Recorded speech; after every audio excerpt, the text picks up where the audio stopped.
But to our distinguished guest, Ed, we warmly, as I said, welcome you here, an accomplished author and business leader who I thought it would be great for us to hear because of his life story, his resilience, his professional accomplishments, the innovation that he has brought to his profession. Let me go. We're going to brag on you for a bit. But here's the deal. I wanted to have Ed come to our campus because what he has written in this very fine book, The Island of the Four Ps, and his previous book, goes to the very heart of our mission statement. The mission statement of Hobart and William Smith, as I'm sure you'll remember, is to prepare students to lead a life of consequence. And in that statement, we don't preordain or prescribe what is a life of consequence when you arrive here, but we do invite you during the course of your 4 years here in Geneva or studying abroad to interrogate yourself as to what is a life of consequence. What does it mean to make a difference? What does it mean to live a life of purpose and accomplishment? That's what this critical 4 falls and 4 springs that you have as undergraduates should be.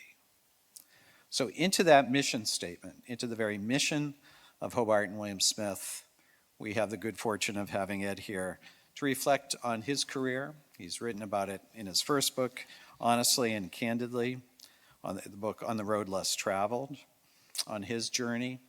But now in this current book, really, as he says, a modern fable about preparing for your future. He is a graduate of the University of Rochester and Harvard Business School. He's had military service and has had a business career of considerable accomplishment and achievement. In higher education, he has served his alma mater exceedingly well, for serving as a trustee for 20 years, and then the board turned to him and asked him to chair the board of trustees, which he did for 8 years. And with his professional success, reaching back over the arc of his life, reflecting on his own life, and funding significant philanthropic endeavors in higher education, where the School of Engineering and Applied Sciences bears his name, scholarships in the arts, in healthcare, in culture. That very life of consequence, reflecting back on how to make a difference, how to live and lead a consequential life. So for all these reasons, we're thrilled to have him tonight. The format for the dialogue is for Jack and Ed to engage in some conversation for some time. Then I will return to this podium for your questions for the balance of the hour. So we have a good period of time to reflect on the book. Many of you have seen it and thinking about it. But again, join me in welcoming to Hobart and William Smith, Ed Hajim. Ed, thank you.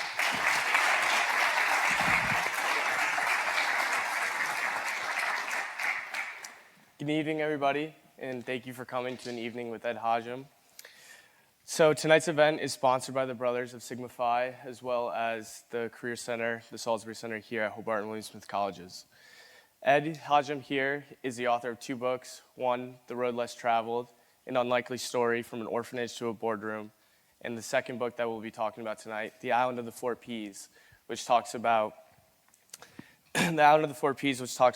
preparing your future and how we can today.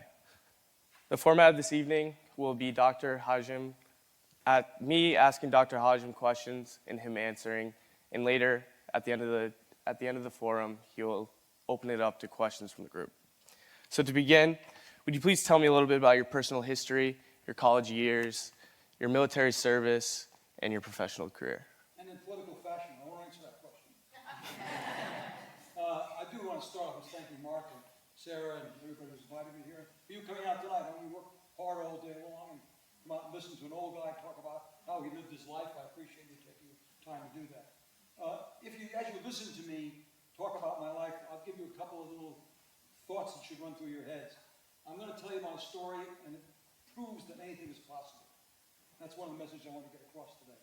Second message is that education is the solution to everything, and more so in your lifetime than even in my lifetime. Is it that? Oh. More in your lifetime than my lifetime.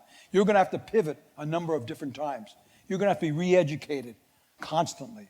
Lifelong learning is going to be something that's in your bag. The third thing is, I want you to prove to yourself and work on the idea that really solved most of my problems. Never be a victim. Whether it's your fault or somebody else's fault, forget about being a victim. Take that energy you use in being a victim and work on my famous 2 words, what's next? What's next? Hard. It's hard to find that.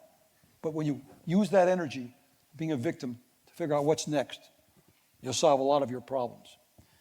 And as Mark said, what I'm trying to do now is to bring to life the idea that there are 2 kinds of education. The first education is teaching you how to make a living. And the second education, which I got in the dormitories and the fraternity houses and the dining rooms, never formally, was how to make a life. And many of us graduated without that capability. We didn't know how to make a life. I was a chemical engineer. I knew how to be a chemical engineer, but I didn't know how to handle life's problems. And I want to bring to people who start their next step, which is college. In my little book called The Island with the 4 Ps, this young man and woman land on an island just like you landed here at Hobart. For the first time in your lives, you got a chance to control who you are. You are, in those first 16, 18 years of your life, a combination of your genes and your environment. You have no control over either of those. You land on this island, Hobart. You can wake up one morning and say, here's the part of me I want to keep. Here's the part of me I want to get rid of. Here's the part of me I want to add for the first time. You're in control. Your environment has been chosen for you. Beforehand, you didn't have any control at all. If you grew up in Greenwich, Connecticut, like my kids, they had Greenwich, Connecticut. If you grew up in a slum in Baltimore, you have that kind of environment. If you had a father and mother like some people had, you have one kind of set of genes. I didn't. I'll give you the story. I'll answer the question now. People say, well, shorten your life history. And I could shorten it by saying, no one showed up. People said, do it in one sentence. No one showed up at my grammar school graduation. No one showed up at my high school graduation. No one showed up at my college graduation. And no one showed up at my graduate school graduation. That kind of tells the whole story. I've lived the American dream alone. It started when my father came over on the boat in 1900 and served in the First World War. Got fascinated by the technology of the time, which was called radio. Made a lot of money in the 20s. In 29, he had buildings, he had a house, he had investment portfolio. And between 29 and 30, he lost it all, everything. In 33, and his mother died, which he was very close to his mother. His mother was the patriarch of the community. They started with nothing and they had a lot. And he lost everything. And as he said in 1933, son, he said, I had the decision to make, either commit suicide or drive to California, where the streets were paved with gold. Thank God he chose the second one, because I wouldn't be here today. Way across country, he stopped at a distant relative's house, distant cousin, and cousin had 5 children. And in a short period of time, he fell in love with the 4th child, which was an 18-year-old girl, 15 years his junior. They got married and proceeded across country to California, where the streets weren't paved with gold. Dad not only had demons from losing all his money, but he had a Middle Eastern background, didn't let my mother work, couldn't find work himself. 3 years later, I was born in my birth certificate, it says, to an unemployed father and a homemaker mother. He dragged my mother all over the country in different jobs. He had trouble keeping a job. He was an angry man, and angry for good reason. And 3 years later, after I was born, my mother had it. And in 1939, she divorced him, which was impossible in those days. People just didn't get divorced. And she got custody of me, and he got $5 a week of alimony and child support. And he got visiting rights on Sundays. So she whipped me off from Los Angeles, where we were living, to St. Louis, where her parents were. She was very unwelcome. Nobody needed 2 new hungry mouths in 1939. The old man came, a month or so later on a Sunday for his Sunday visits. And instead of taking me to the park or to a movie, he got on Highway 66 and drove back to Los Angeles, essentially kidnapping me. Called my mother and said, don't look for us or else. And told me, and I'm sure I didn't understand it, my mother had died and I would never see her. And I never saw her. I never saw a picture of my mother. Dad and I lived together for 2 years. He was a radio operator aboard a ship. That's what evolved from this technology, being a radio operator. The only place to get real work was aboard a ship. And we didn't have any relatives. I had no sisters or brothers or aunts or uncles. So I stayed with friends and neighbors and so forth, and when he would be at sea. And when he came in, we'd stay at inexpensive hotels. In 41, when Pearl Harbor occurred, he either volunteered or was drafted to be an officer in the Merchant Marines. And even though he was Jewish and I was Jewish, he put me into the Catholic welfare system. And I spent my time during the Second World War in 5 different Catholic foster homes. They varied between cold and abusive, the first one, to warm and caring, the last one. And even I convinced him I was a Catholic that I kept asking my father for my baptism papers so I'd keep my job as an altar boy. And he wouldn't supply the baptism papers because there weren't any. Although I'm sure that I must have been because I was born in the Queen of Angels Hospital. And he believed the Catholics had a better system than the Jewish people had in Los Angeles at the time. Anyway, after the war ended, he called for me, and I flew across country alone somehow in a DC-10 5-stopper, got to New York. We spent that summer in the YMCA on 34th Street. There were no Hobart graduates there, none from Princeton either. And then come September, I had to go to school, so we ended up in a hotel room in Coney Island.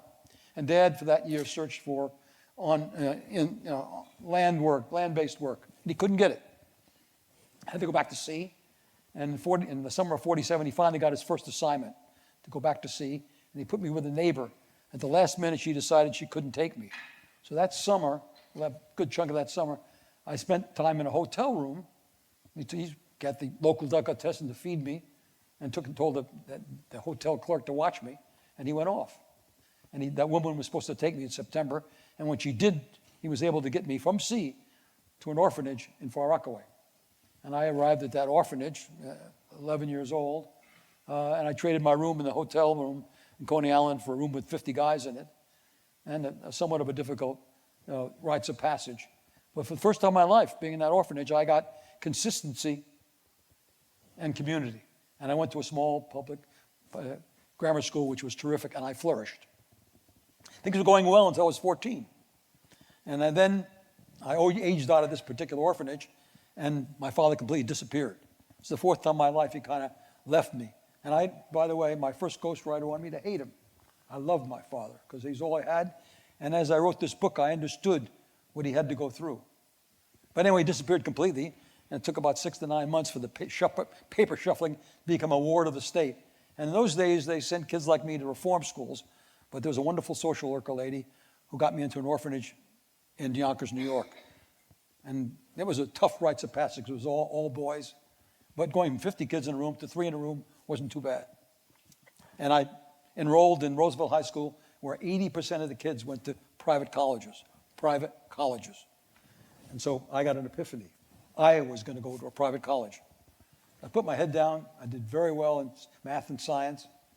I worked every afternoon. I became a varsity athlete. I played baseball and basketball. I sat the bench in basketball my senior year. I was 5'7", 120 pounds.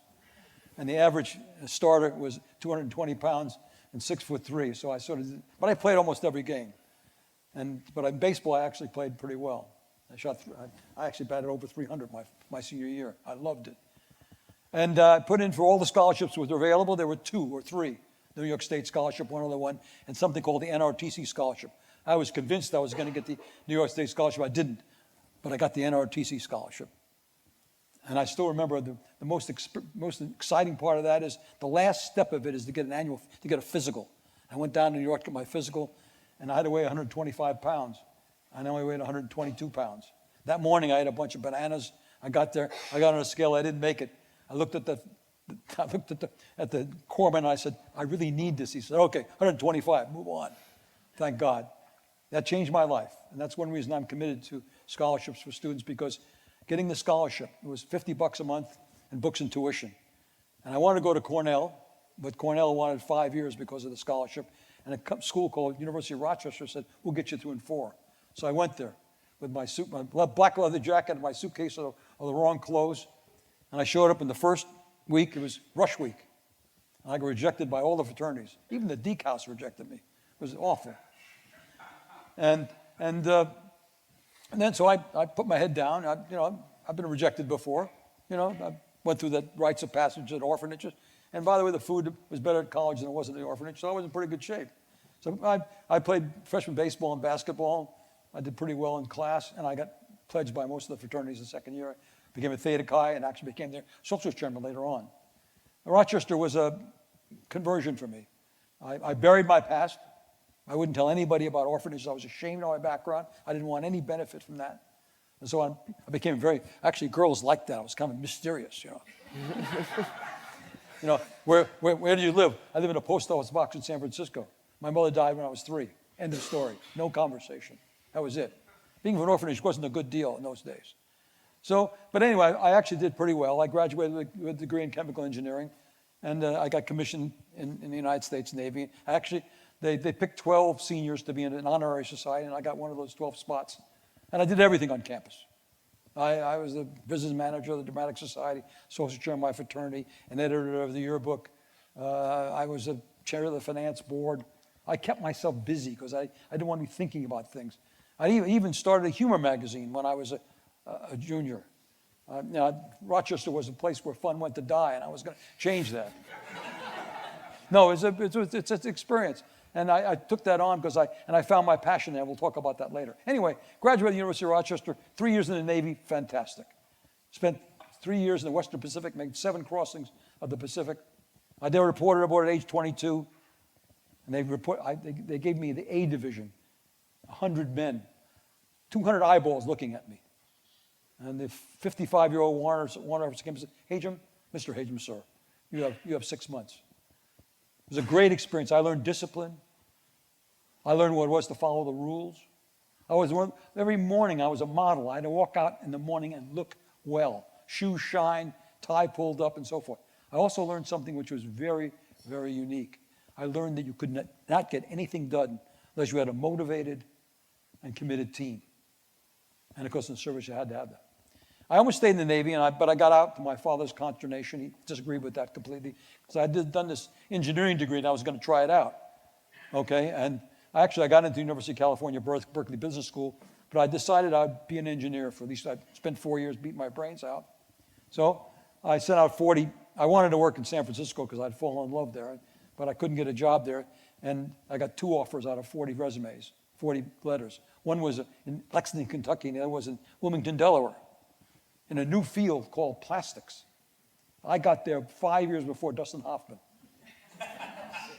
And they didn't call it polyethylene and polypropylene, called it Hyfax and Profax. Anyway, went to Wharton's business school at night, and I drove back and forth, causing real problems, stopping at too many bars on the way home.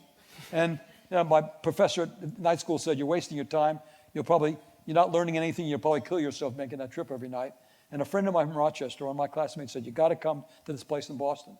So I went up there at Christmas time, and I said, yeah, I like that. And I said, but I can't get into this place. I mean, my grades were not that great. So I applied anyway.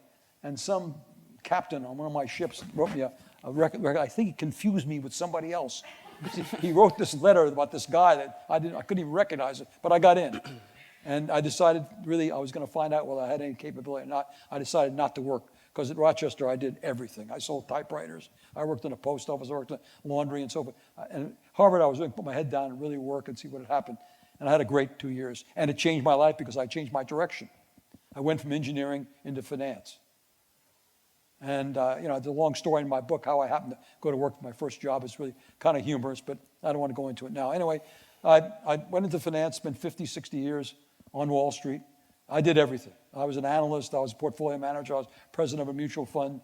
I actually eventually got my dream job, being a CEO of a small investment bank. And for 14 years, we grew it 20 times.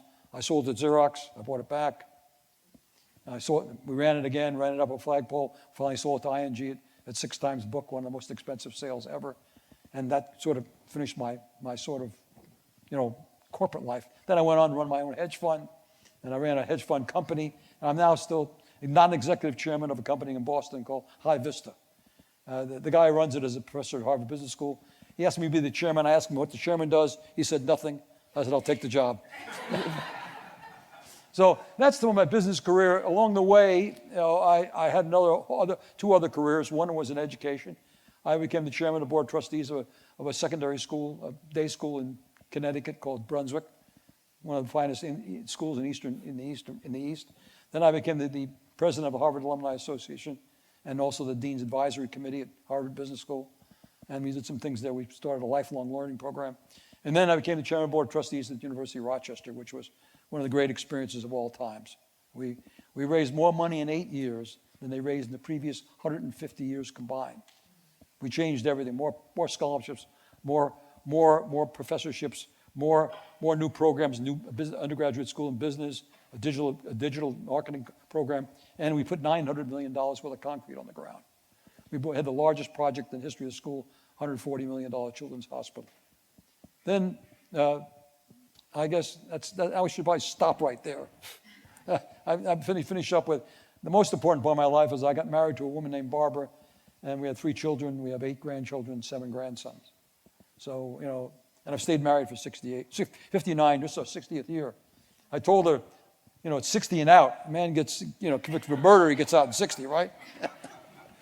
No, it's been a great experience, and she's been a great partner, and it's one of the things that I'd really recommend to everybody is find someone you can share your life with. And this has been a great experience. Not simple. No, we've had our bumps. I blew up a company, started, and one of the pitches I'm going to make tonight is early failure is a gift. But let's stop right there. I'm sorry I went on so long, but that you asked the question. My daughter works for TED Talks, and she says, I always answer my questions too long. But Well, it's great to hear your investment in the University of Rochester and the Harvard Business School. Oh, by the way, I have to criticize you. The reason I had them name the school after me, that means that 400 kids graduate every year and go out learning how to pronounce my name correctly. It's Hajim. Hajim sounds much better, but it's Hajim. Well, so piggybacking off of that, all your involvement in those 2 schools, what made you want to write the book, The Island of the 4 Ps? Well, I felt that one of the things that I found out in my life is I went back and looked at my decision-making process. And I kept coming up with words that allowed me to make better decisions. See, I believe there are only 2 constants in life. One is your inner voice. You have it. One of the most important constants. The other is change. And what I want to give, I developed a vocabulary for this inner voice. These 8 words that I have on this little thing are, self, family, work, community, passions, principles, partners, and plans. And I wanted to put that into something which was digestible. I didn't want to, write a book. This is a how book. This is a book that basically allows you, like Gulliver's Travels, like Don Quixote, like Humboy Cheese, for you to be trapped in doing your own thinking. You will travel this island with Marketus or Thalia, and basically you'll do your own thinking as you go through it. It'll apply to you. Fables have always done things for me. They've communicated ideas like no other particular communication. So I decided to write a fable. And I wanted something also that was simple. You can listen to this thing in 2 hours. You can read it probably 2 or 3 hours. But that's the reason I started that. I really wanted, and as I've evolved it, I really want to have a course. It's a workshop, or it's a summer experience, or even a freshman course. At Rochester now we have 85 people in our course taking a course. They started with 20. This year they got 85. Basically asking questions, who am I? Where do I want to go? How do I think I might get there? Maybe even answer the question, why do I want to get there? Because I believe most things you do in life have titles which really don't describe what they are. What is a physicist? What is an investment banker and an analyst? I always use this example. When I graduated business school, everybody wanted to be an investment banker. Now in those days, an investment banker was in a room downstairs with no windows, and for four to 8 years, he followed somebody around carrying his luggage. And then if you were a good guy, they promoted you. Otherwise, you didn't get there. An analyst, after 3 months, you were out, calling on companies. When I went back to Wall Street, and I had a couple offers to be an investment banker, and I said to the guy, I think I'm going to be an analyst. He says, analysts are gophers. Investment bankers are eagles. Eagles in this trench, down in this dark room, working all night, and that's an eagle, and then a gopher is flying around visiting companies. So that's what I'm saying. Watch out. Words like advertising, words like marketing. You've got to find out. Also, in each one of these examples are people. So what I want young people to do, the reason I wrote the book, is to test out. Say what you want to be. Maybe say a couple things you want to be and try them out. Try them out in the summer. Never waste the summer. Does that answer the question? I think it does. So in the book, there are the main 2 characters that you have arrive on these islands, and one by Archimedes and Marcus. So who are they, what are they about, and why are they important in the fable? Marcus is me. Marcus is you. Thalia is you. Archimedes is not a teacher. He's a guide. Archimedes guides these two young people to help them answer the questions, their own questions. And that's what the whole book does. But you'll find out when you read the book, you will be asking maybe even different questions that are being answered there. Some of the questions that you'll be asking, they'll be asked there. And you'll see the answers. And someone will say, I agree with that, or I don't agree with that. But it'll trap you into doing your own thinking. They really are us. It's really what you go through. You've arrived on an island, and you are now looking at your passions, your principles, your partners, and I'm hoping you write your plans. So in the fable, the first P is passion. Would you tell us a little bit what that means to you and how that kind of sets the stage for the remaining three Ps? Good question. Jack, you've done your homework here. Thank you. Passion to me is an overused word. There's no two ways about it. Passions is, your passions, your talents, your interests, your likes, your dislikes, and your context. If you're sitting here, it's fine. If you're in Kiev this morning, you have different passions. No choice about that. But it's something you dig in and find. It's really what you start with. You figure out what excites you, what makes you get up in the morning, what makes you leap out of bed, what makes you take 2 steps at a time. And they evolve. Let me go through mine just for kicks, all right? And it comes, some people get passions when Tiger Woods got it when he was 3 years old. Passion usually occurs somewhere, and you can probably relate to this. Someplace in high school, sophomore, junior year, you start to see them. Mine were baseball, basketball, math, science, and girls. That was my passions. When I went to college, it kind of morphed, all right? And baseball and basketball, freshman year, I found out I wasn't going to be a professional athlete. That morphed into extracurricular activities. Math and science first morphed into, I should take a shot at physics, that was a disaster. I ended up being a chemical engineer, went into engineering. But the extracurricular activities is really where I started to feel my passion. Just to give you one example, besides being an activities jock, running around doing all kinds of things, I created a humor magazine between my sophomore and my junior year from scratch. We collected all the magazines from all over the country, things like the Lampoon from Harvard and so on. And what I got a terrific passion out is putting people together to solve a problem, putting people together to create a product. I learned an enormous amount from that. Then I found out inside that passion, I found out later on in my life, what I really got a kick out of was helping people do better than they thought they could. People liked me putting them together because they felt that I was interested in them. That was my passion. All right? And then later on in life, I found out that, that one of the things I really want to do is I'm pivoting into my passion is to communicate an idea which will help people. And so your passions will change all through your life, and you have to watch them. And if you're married or have a partner of any kind, watch their passions, because that can change them as well. But that's what passions are all about. But they really what directs you. You'll find out, and if you have a musician friend, you can see what happens when they really have passion. They can sit and play the violin for hours and hours and hours because they have a passion for it. And inside each one of us, we have passions. And some of them are very definite, and you find them early on in life, and some will evolve as mine did over time. Awesome. And so the second P is principle, and I believe that plays a big role in someone growing up in the process of coming of age. So would you kind of describe to us how you determine these principles and how they interact with other Principles other are vital Ps? as far as I'm concerned. Some people think you ought to start with principles rather than passions. Some of the religious organizations think that. And say, and where did you get your principles? I started out in a Catholic school. You start out with the golden rule. It was taught to you by the golden ruler. You can still feel it on my knuckles.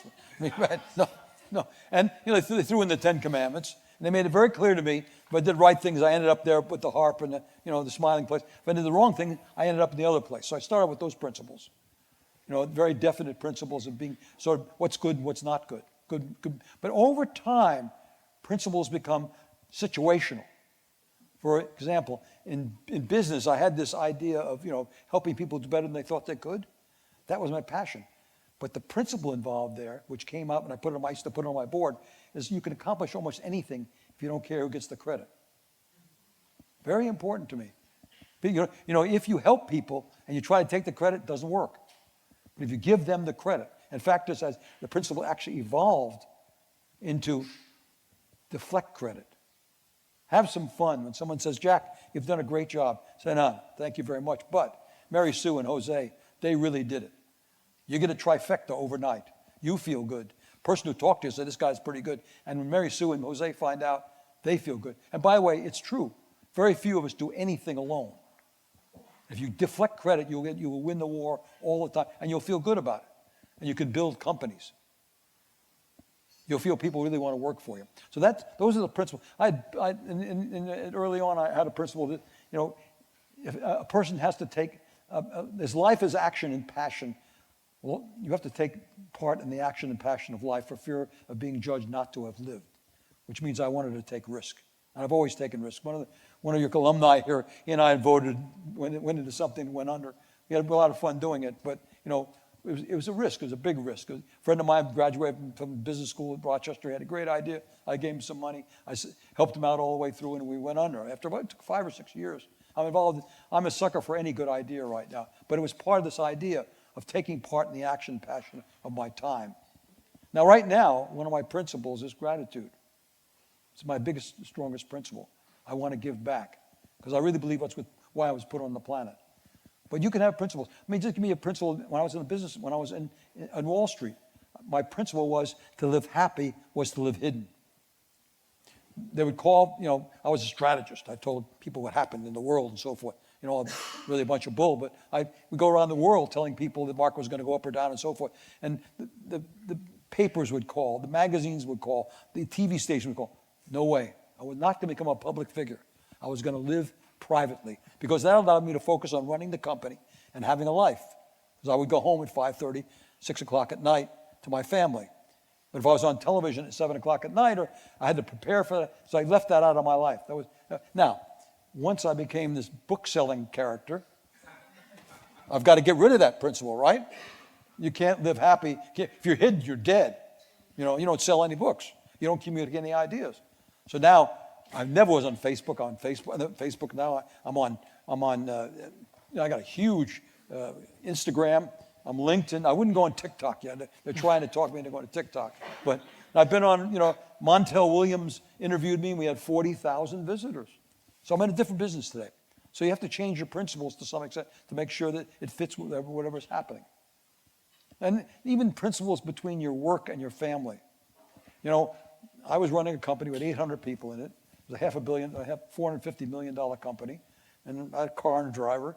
And I would sit driving home and try to change my principles for my family. Because when your 6-year-old just had a fight with her girlfriend, and she's unhappy, and you just lost a big deal in New York, that's more important to her than what's happened to you.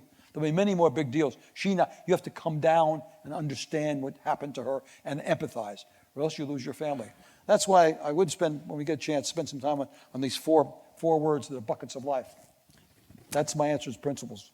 So your principles, they hold deep value to you. How often do they evolve or change throughout time? They change relative to your situation. Some stay forever. The golden rule is forever. Deflecting credit has stayed forever with me. Helping people do better than they thought they could. I didn't even know I did that until I was halfway through my business career. And one of my compatriots said, Ed, you really want me to do better. And the lights came on. Because that's what I really did. I really wanted him to do better. And I gave him the credit for it, too. He was a good friend. He had insights. He said, he thought I was bullshitting him. He said, you really did the job. I didn't. You just gave me the credit. It made me feel good. And I said, probably. But that's the kind of relationship you get with people when you tell somebody they've done a good job. And by the way, I really believe that, especially in today's world, you need, and we'll go on to the next thing, partners. Partners. Should I do partners? Yeah, let's go into partners. Partners, one of the most important partner is P1. P1, find someone to support you, who you can support, and who you can share your life with. It's very important. Barbara is the most important thing. I clear everything through her. And basically, you got to find who that person is. That's another thing that I think is very important. I was at Sacred Heart the other day, and a young fellow, I want all your questions. He came up to me afterwards and said, I didn't want to ask these out loud. He said, how did you stay married for 59 years? And I said, one word, listen.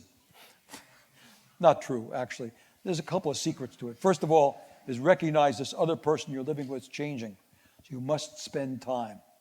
The idea is a date night once a week, a weekend once a month, or I used to say young people when they're married, take a car trip. in your early stage you're married. In 4 or 5 days in the car, you discuss everything. Because the key to keeping a relationship is to make sure you're both recognize you're both changing and adjusting to that change.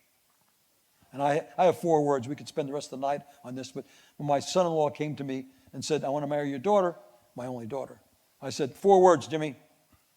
You got to love my daughter. You have to recognize that besides that, you have to be committed to her. That's an intellectual decision. You got to recognize you're going to have to compromise. And then finally, you, Jimmy, are going to have to sacrifice. You're going to have to do something in your life you don't want to do. Now, if you can live with these 4 things, you can have her. And so we're married. They have 3 boys, and God knows they're still married. It's the 20th anniversary. So if partners win, P1 is important. Find a partner. It really is very important. And second of all, in everything you do, I find you need 3 partners. You need a partner who can do things better, can do things you can't do. Second partner who can do things better than you can do them. And the one that I found that nobody pays attention to is to find partners who do things that you do really well that you don't want to do. So therefore, with those 3 kind of partners, you end up doing things you do well that you want to do. And that's nirvana. I also find that in life you've got to find these partners. I found a partner, 6'5" Dartmouth graduate. He did everything I couldn't do, didn't want to do, and some of the things that I did well. Steve spent his entire career with me, and without him I could not be here today. He was terrific. He did HR, he did IT, he talked to all the government agencies, he did accounting, all that stuff I didn't want to deal with, and he saved my life. My second partner is the fellow at Rochester, Joel Seligman, president of Rochester. He could raise money like nobody could raise money, and he and I did that. I got partial credit for it. He really did it. He was a true partner. But remember, all these partners I talk about are packages. There's no perfect. Don't ever let the perfect ruin the good. That's a cliche, but it's true. Everybody has flaws. And people say to me, I was asked the other day, do you have any heroes? I don't believe in heroes. I want Winston Churchill's perseverance, but I don't want his drinking habits. I want Steve Jobs' creativity, but I don't want his personality. So pull from people and from your partners their good stuff. Try to help them with their bad stuff, but recognize their packages. I also believe, and I also find a friend. When you're here at Hobart, find someone you'd like to spend your life with. Just look to the left. Pick up. This fellow named Richard, when I didn't have any place to go at Christmas time, he took me home to his house on the main line in Philadelphia. He watched over me. In fact, when he was at Harvard, when I was working at Wilmington, and he made up his mind I was going to come to Harvard. We worked together in the same company for a while, and when he was dying with a disease about 10 years ago, I did a Tuesday at Maury's with him. I used to call him once a week, and the first words out of his mouth is, how are you? How is the family? Are you working too hard? How's Barbara? He was worried about me, and he was on his deathbed, basically. So he was a true friend. And, I still talk to his children and so forth. So those are 3 people. Get a Steve. Oh, first of all, get a Barbara. Get a Steve. Get a Joel. And if you can find a Richard, you're really way ahead. And also try to find groups. I'm a YPO member with Young Presidents Organization. We've met for 40 years. We talk about everything. Everything. And it's a great organization. Or an investment group. I have 3 or 4 investment groups I've been meeting with for the last 30 or 40 years. They know when I've got a good investment, and they know when I'm going down the wrong path again. So that's partners. Partners are very important. It will change your life. If you have a chance, there's another fable called Celestine Prophecies. There's a word in there called synchronicity. Makes it even sounds good when it comes out of your mouth. Synchronicity is that you'll meet people all through your life which will take you in different directions.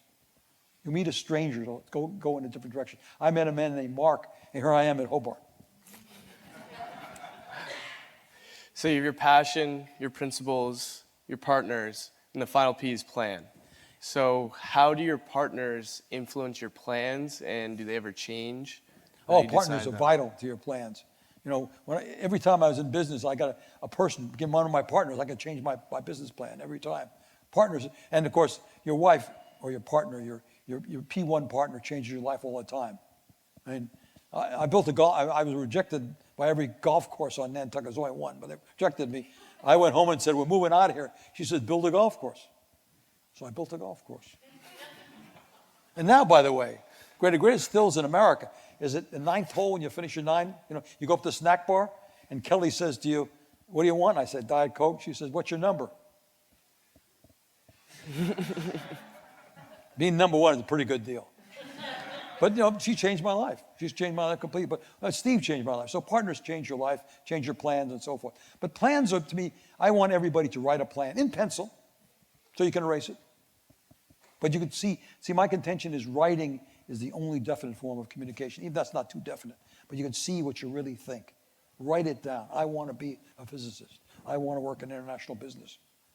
But in my book, I give you some things which I hope, I contend to be successful. And that means, self, family, work, business, community. The easiest way is to marry your passions, your principles, and your partners with a theme or a cycle or a trend. Get the wind at your back. If you read biographies, and part of this course that I'm proposing for every school in the United States, presumptuous on my part, but is to basically teach people how to get the wind at their back. You find something, get the bottom of the S-curve. Think about my son going to the University of Denver in 1990, and getting his degree in architecture. What happened to real estate in the next 30 years? Or even better, a classmate of mine who graduated in 1964 from Harvard Business School went to Hong Kong and went into real estate. All right? Wind at your back. Look at anybody. I mean, one of my friends was in the glass business back in the 60s, and he found out that, you had to have this special glass for automobiles that wouldn't break. Wind at his back every time. And so try to marry these three. And by the way, you can go the other direction. You can say, okay, here are my three passions, principles, and partners, and I'm basically going to go into business where wind's in my face. But that's what I believe, and I don't care. A friend of mine got his PhD, basically a medical degree in the curvature of the spine. Became a surgeon for that. He could have gone any place in America and gotten a huge job. He wanted to go where the greatest demand was. He went to Ethiopia and became one of 2 doctors in all of Africa could do what he did. And you look at his brochure after 20, he has saved more lives and changed more lives than anybody I know. He hasn't made a lot of money. He had the wind in his face the whole way. But he had demand for his product. Latent demand. My golf course. They said, you're crazy. You can't spend $10 million for land, spend $35 million. You're going to go belly up and so on and so. There was latent demand for golf. I've got 120 people on the waiting list and don't even tell you what the cost is to get in. Because there was latent demand. There was no other place to go on the island because the other golf course was full and they rejected everybody. So I got that. So anyway, sit down, write your think of the drivers, the economy, demographics. You can find a demographic that can drive anything. There's this big bubble that just went through. You took the baby boomers. They came through. You had to build more schools. They had to sell more motorcycles. Now you sell more mutual funds, so on. Went through. Find a demographic that's going to drive, that's going to be bigger than before. Find a geography that's going to be better than expected. Like right now, tomorrow morning, if you want to go into real estate in Vermont, New Hampshire, you can't miss. Think about that. Of all of America, northern Washington State, those are places where real estate's going to be good. Florida's over. It's overdone and so forth. Go to a place where things are just getting started. And then, of course, AI and all that sort of stuff. The technology really drives more than anything else we've ever done. And you don't have to be a scientist doing technology. You can find a part of technology which is going to boom, and you can be part of that, if it excites you. That's what excites you. You got to have some passion for it. That's the whole key. But writing down your plan, writing it down and looking at it and following it. Where do you want to go and how do you want to get there? And what are the drivers that are going to make you successful? What are the kinds of things in the world? As I said, technology, economy, politics, all kinds of things drive. And they have S-curves. They go like this, and then they go over again. Think about the music business. Black records, cassettes, and now you just, you use your phone and it's all gone. So these things are going to change. In your life, you're going to have to pivot in and out of these things. Things are going to last 5, 10, 15 years, and you're going to have to go someplace else because it's going to change. That's amazing to hear. And so now that you've talked to us about the 4 Ps, is there a certain point in our lives where we should really think about these 4 Ps? And I contend that this is my man landing on this island. You all just landed on this island. It's now's the time to do it.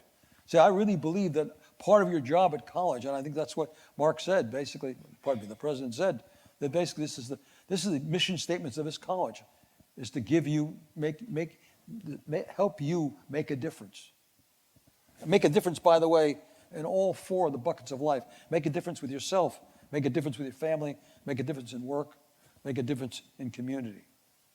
You're working on self pretty hard now, trying to find exactly who you are. Your family is all you'll have when all it's said and done. That's all that's left. Work is where you make your mark and you make a living, but it goes away. I worked for E.F. Hutton. I worked for Capital Research. It's still here, but Hutton is gone, Lehman is gone, Furman Cells is gone. So all the companies I work for are gone. Then community basically is giving back. And Rochester will be here for a long time. My golf course is going to be here for a long time. And by the way, the golf course now, we've evolved it. Think about this, how lucky I am. I built this golf course, and it's sold out, and we got 300 happy members, and so I'm a lead director now, and so on, blah, blah, blah. But I decided to convert this golf course, we decided to convert this golf course from a golf course to an institution. We're the largest charity on the island. We now support 92 charities on the island. We now have 75 kids in school.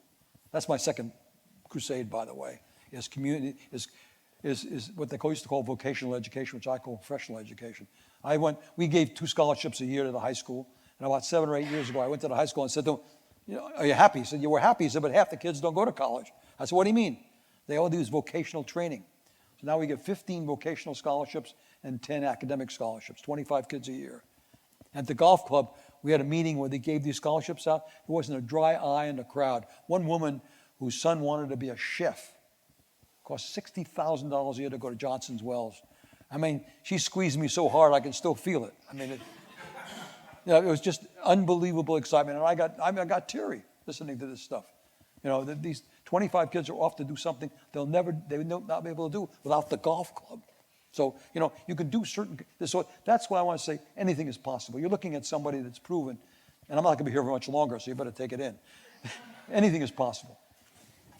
Well, thank you for joining us, and on behalf of Sigma Phi, the Salisbury Center, and of course Jim Anderton, we're very happy to have you here and for giving us insight on how to plan our lives, and as we say at the colleges, lives of consequence. So thank you. Well done, John.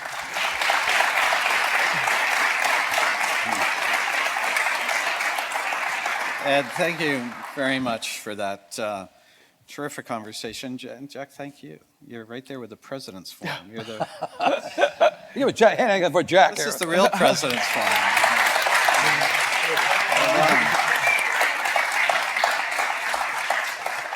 Well, we have some time for questions. I'm sure there are questions. Jackson has a microphone. Raise your hand. We'll go right there. Why don't we go right here in the front? You can introduce yourself. Hi, my name is Baron Abershami. Thank you for speaking with us today. First, wanted to say NGC is a great club. I caddied and valet there for 2 great summers. So beautiful 9th hole. He's working on a membership. A good group of people, too. Good group of caddies also. Yep, Mr. B is a great guy. My question is, you hinted at it at first, is this attitude of not feeling like a victim. As your story is very inspiring, as you went through many hardships through it early on. So my question is, how big of a part did forgiveness and accepting the past and looking forward to the present really play towards this not feeling like a victim for yourself? Well, that's why I'm giving my experience. I started out at Capital Research because I was a stupidly aggressive young man. After 3 years, I had to tell them how I wanted to do this. I felt their product line wasn't big enough, so I spun myself out. And for 3 years, I did pretty well. And you'll get it in the book where it wasn't all my fault, but I got a disease along the way because I was doing so well. And I was running the fund. Fund was one of the top performing funds in the country. I was hiring people. I was doing, making big money and so on. And I got a disease called hubris. And hubris is terminal. I think I could do anything. So the home company cut off my marketing. So I said, okay, I'll do marketing. And that as soon as I started doing marketing, I could no longer run the portfolio as well. That's why I say early failure is a gift. So I learned that I could do marketing. What happened is I developed capabilities which weakened my capabilities in money management and also weakened my people skills too. And I had these 2 jobs I had to do. So that was my fault. At Lehman Brothers, I spent 7 years there. And by the way, when I failed and told the company back, Capital Research said, come on back. But I said I couldn't do that. You can never go home. And I was at a wedding, and I met E.F. Hutton's CEO, and I forgot about that business. I focused on the next step. I sold him my story, and I became a senior vice president of E.F. Hutton before I left Capital Research, because I focused on the next step. Once next is hard, and so I'd be focusing on it, I got the job. And Lehman Brothers, even worse. I spent 7 years, I did everything right. I turned the securities division around. It was losing money, it made money. Then they threw me out of there, put me into money management, which is dying, raised $7.5 billion in 2.5 years. They kicked me out of the boss, and I just didn't get along. And that's in the book. And he eventually wrecked the company. But anyway, instead of basically, and I was the president and CEO of 6 outside mutual funds with outside boards. I could have fought him in the press. I went to him, I said, Lou, earned a little, learned a little, and I left. I focused on the next. What's next? What next for me was to find my real passion, which was run a small company. And I found Furman Cells with 20 million in revenues and 70 employees. Focusing on that, I got that job. I could have gone to Morgan Stanley or some of the other big firms, but I found out who I was. I wanted to find a place where I could exercise my passion and basically put my principles into work, find my partners, and build my plans. And that was Furman Cells. So this is very important to just say, when you get into trouble, say, all right, what's next? Say that to yourself. That's very important. Because it doesn't do you any good at all. Because you use a huge amount of energy in being a victim. And you hate people, you hate systems. I could have hated Lou. I mean, he was really a bad guy, the guy at Lehman Brothers. Wouldn't have done me any good at all. So just, that's one of the secrets of life, is to go on. And sometimes you got to change locations. Sometimes you definitely have to change companies if you get in trouble like that. Sometimes you got to change jobs, and never be afraid. But if you focus on what's next and use that energy, you might find it's the best thing that happened to me. The best thing that happened to me, staying at Lehman Brothers, I could have stayed there. It was a disaster. Running a small firm and growing it from 70 employees to 800, and, that to me is still one of the greatest joys. Great answer. Thank you. What's Thank you. next? Good question, though. Questions? Right over here.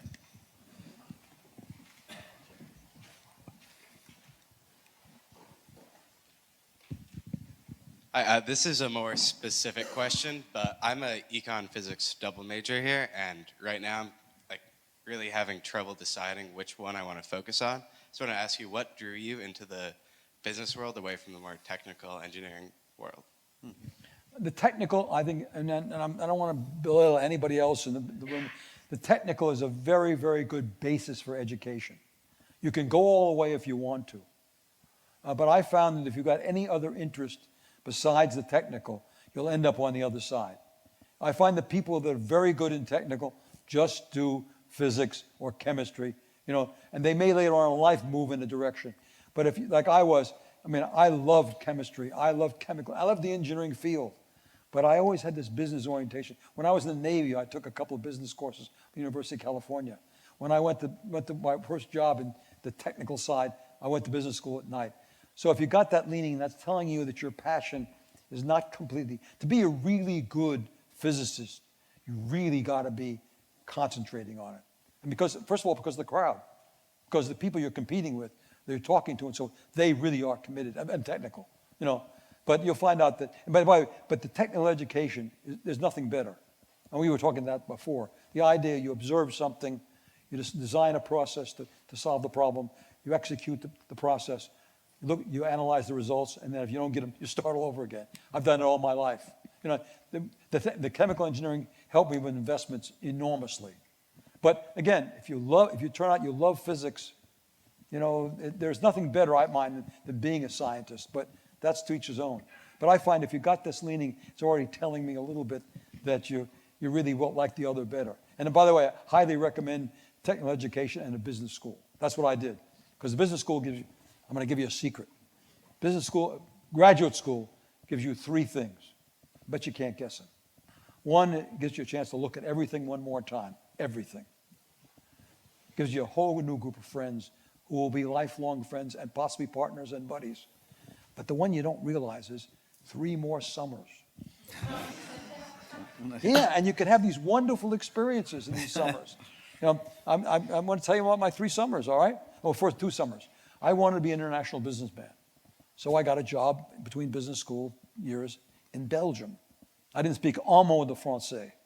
And I arrived at a family that didn't speak one word of English. And I spent the summer learning French and working in a Belgian factory in both Brussels and Ghent. And it was fabulous.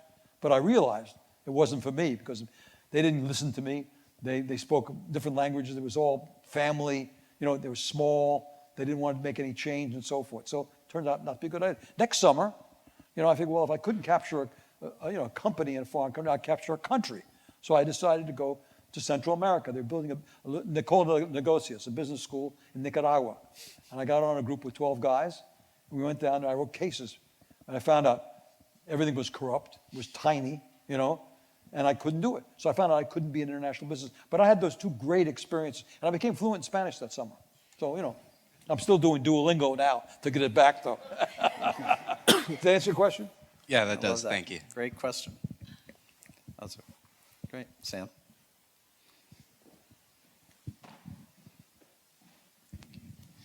So in a previous interview, you mentioned that in the early 60s, you read a paper from Stanford that mentioned that the mobile home business was going to be a big opportunity in the US, and you almost went into the mobile home business because of it. So when you look around today, other than artificial intelligence, where do you see opportunity? Healthcare. Absolute huge change in healthcare. Alzheimer's got to be solved. They're estimating 35 million people by 2050. You need 35 million healthcare workers, so you're going to have to solve that. That's a huge one right now. All right? AI is big because it spreads out. You can go a long way. The mobile internet is still a big area. I think China. You're going to have to cope with China. It's a big area, and there'll be some weaknesses. Huge area, and also the whole Far East. I mean, right now Vietnam is a hugely exciting geographic place with lots of different manufacturing. India is exploding right now. So internationally, those are international things. As far as industry is concerned right now, I believe there's going to be huge changes in a number of industries. You know, what's happening with young people today.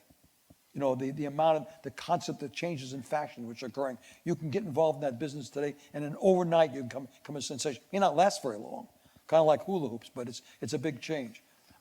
Right now, I have a long list, actually. That's a question I usually answer when I make a long speech. I have a long list of industries right now which I think are very exciting. I'm trying to bring them up to the surface right now. But that's what you should be finding. The mobile home industry at that point in time had 400,000 mobile homes, was going to 5 million. And if I wasn't married to Barbara, I would have been in that business. And there was a guy down at Ocean Reef that lived across the street from me that was a billionaire because he went into the mobile home business. So that's what you got to find. You got to find that trend that you see going out there. The whole entertainment and recreation business is going to continue to explode. Leisure has gotten to be so big. Well, you know what's happening with sports teams right now. So I think that's big. But still, technology is going to be still uber alles. You've got to find some areas of technology, and not only the technology itself, but the uses of technology. I think, you know, you excluded AI, but AI right now is the thing. It is the thing. And it isn't just AI. It's a huge spectrum of AI that can affect so many different industries. You know, you're a T. Rowe Price and it's affecting you. People don't realize that.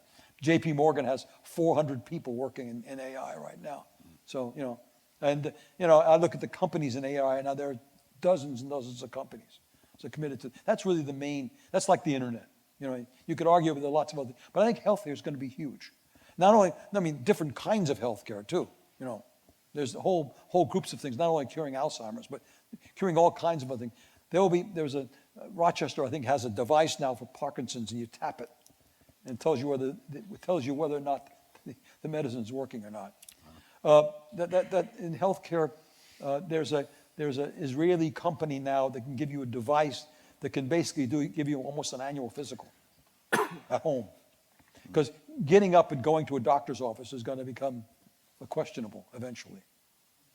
Yeah. Good question, Don. Great So question. I'll give you that list. I have it someplace. Right over here. We got a microphone. Give us a minute for the mic. Sammy didn't mention ice cream. I don't know. Hey Ed, my name is Hassan, and I am a junior at the University of Rochester, your alma mater. I'm actually here because I was initially visiting a friend, a freshman who is from the same neighborhood as I am in Harlem, and I wanted You're a to. foreigner then, huh? I guess you could say that. You want to but- ride home tonight? We welcome Sure, Rochester but students here. I was yeah. visiting my friend to sort of check in on him and ensure that he was having a smooth journey in college because he's a freshman. But I also wanted to come here to sort of show support since you are U of R alumni. So I also wanted to take this time to ask a question, specifically since you are dedicated towards giving back and ensuring that you can spread your wisdom to the next generation. So my question for you is, what sort of traits and qualities do you look for when you're making that investment into who do you want to support and be a guide for in the next generation? I'm focused. I believe that I'm an example of what I'm trying to invest in. If you make it to 17 or 18 with a difficult background, and all you need is funds to take the next step, that's where I'm focused. And I think scholarship money is what does it. And you don't need much of it. You know, you can help out. I have, as I said, I've done 300 scholarships in 10 different institutions. And then the Nantucket Golf Club's now going to get up to 100, which I'm involved in. So I think that's really where I want to spend my time. First of all, I'm very, very, very, what do you call it? I'm selfish, really, because it gives me an enormous satisfaction when one of my graduates from the University of Rochester, who weighs 100 pounds, and she started out as an optical engineering major. She's now a PhD in optical engineering. She got her MBA in her spare time. And she stood up in front of a bunch of people and said, "It wasn't for me, Mr. Hajim, I wouldn't be here." And that takes care of all the sort of goodwill I've ever created. It really did wonderful things for me. But you really can change people's lives. And I think this is the point in life that you can add something. That's why my course, if I can add that to every freshman, and there are 20% of the freshmen in America say, that helped me out a little bit. That's where I want to contribute. And I think that given my lifetime, the good Lord has given me this lifetime to spread around. Now, for example, I'm a member of Horatio Alger, and those kids have a much worse life than I do. And I gave a lecture to them a couple months ago, and I said, "You guys are lucky." And they said, "What do you mean we're lucky?" I said, "Because all your disadvantages become advantages." Think about that. One of my jobs, going to 5 different Catholic schoolyards, I became adaptable. So in my business life, I'm very adaptable. But that's where I concentrate giving back. And each one has to find. If you've got a mother and father who died of cancer, or a brother who died of cancer, you want to commit to cancer, that's fine too. I mean, whatever makes you. This friend of mine is committed to spinal surgery in Africa. I mean, he's one of the most exciting people I've ever met. And he's the happiest man I've ever met too. And it's a very difficult job. But find an area that puts you, but to me, it's simple to me because this is what changed my life, and I think it is a life changer, and it's a point in life that can change. There are bigger problems. You could take on elementary education, which is still one of the biggest problems in America. I haven't got the time, the energy, the resource to do that. I can make a big difference. And by the way, that's my personality. I want to be someplace where I can make an impact. Each person's different, and that's where I can make an impact. I can change. You can see the picture on the back of my thing. I had 20 scholarship students for a while. I only have 8 now. I can't afford 20 anymore. But at 20, it was just a wonderful experience. And to watch these people go and do really wonderful things and change their lives. And, a friend of mine whose name is Daisy Soros, she only gives scholarships to foreign graduate students. And she has a dinner in New York of these foreign graduate students. It is just so exciting what these people are doing. So, long answer, tough question, because it's very individual. But I'm focused on that nexus right there, 17 to 25, where you can put some funds and personal effort into it, and you can change a life or help a life get through a little bit easier, maybe eliminate some of the bumps. And I do believe it's more opportunities now than ever before, but it is more complex. And we've got to spend a little more time on the human being. Well said. I Thank you for that. We have time for one more question. And How about the girls here? Ladies. good point. Right over here. There we go. And then we'll do 2 questions here. We'll get both in.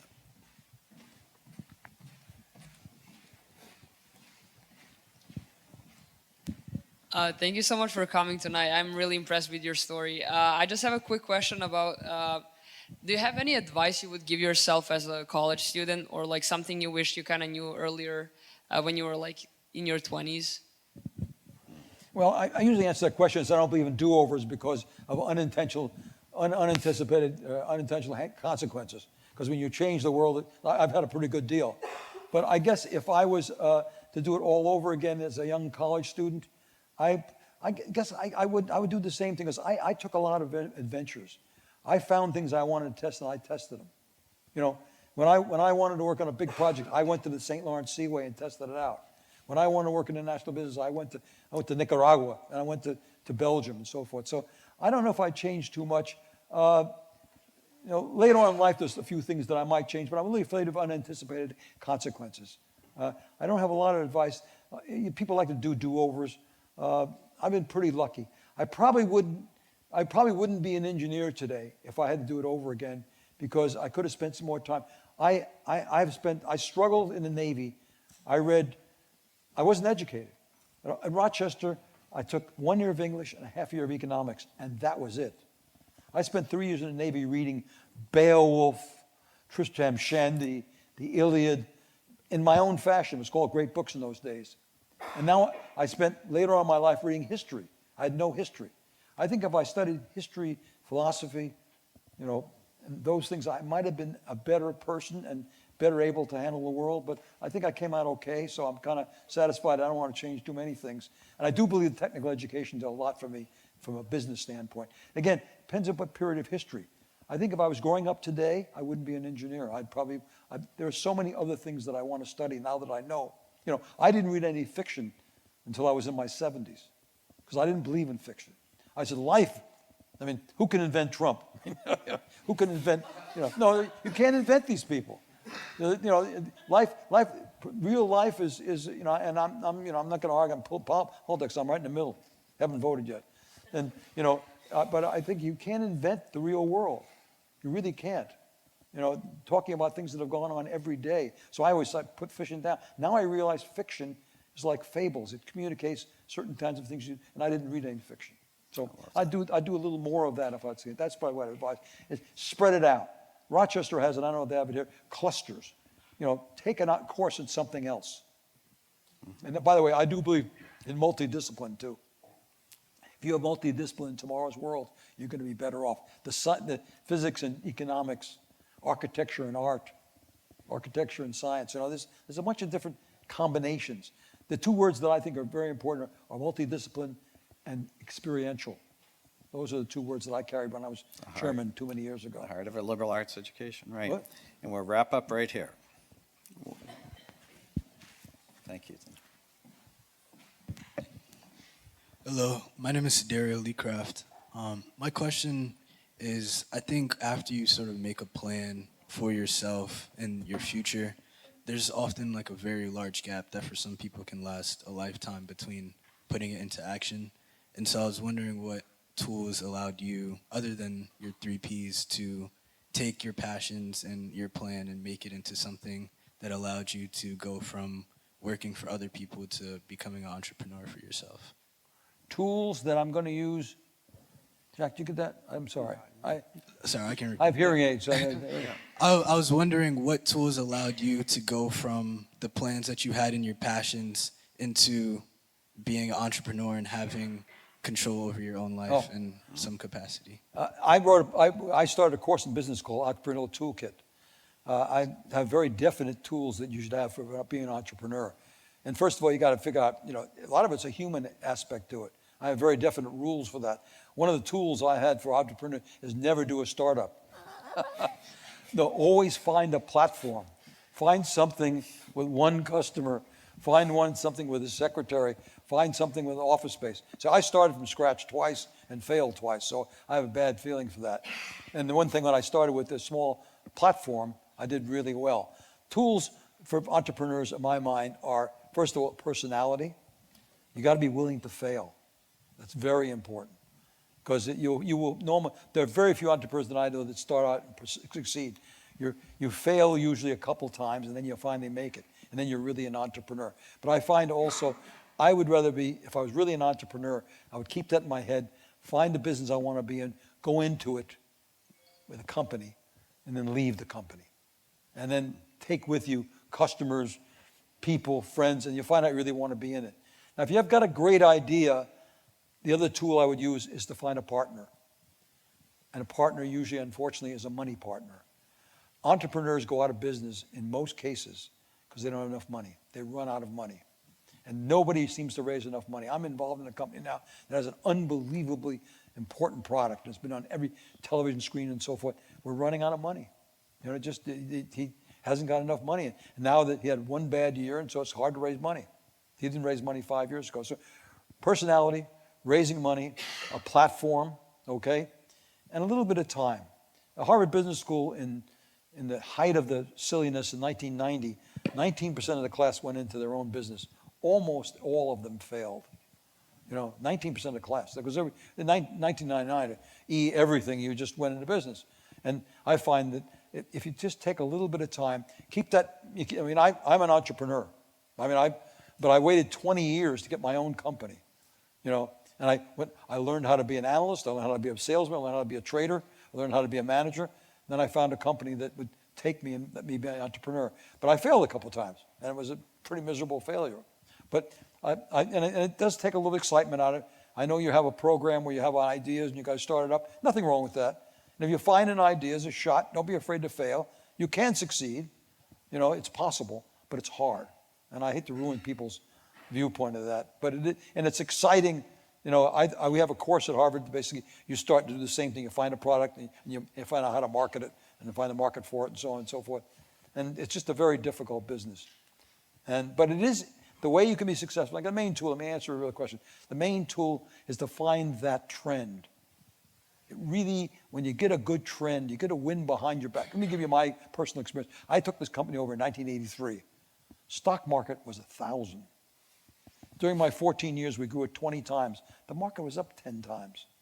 I had the wind behind my back. I was pretty smart, and I did a decent job, but I had the wind behind me, and that's very important. So if you're going to do a startup, make sure you see something out there that's the demand is really great. Like my golf course, there's total latent demand. There was hundreds of people that wanted to play golf in Nantucket. They had only one golf course which was not taking anybody.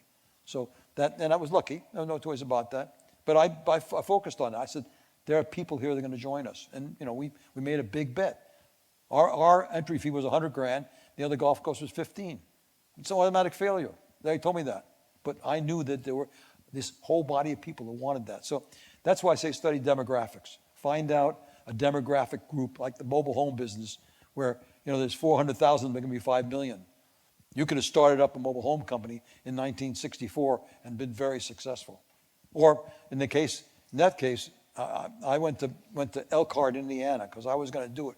Barbara, said she wouldn't live in a mobile home. That solved that problem. But I went to Elkhart, Indiana, and these companies were bankrupt, all of them. The Champion and a bunch of other companies. And I went into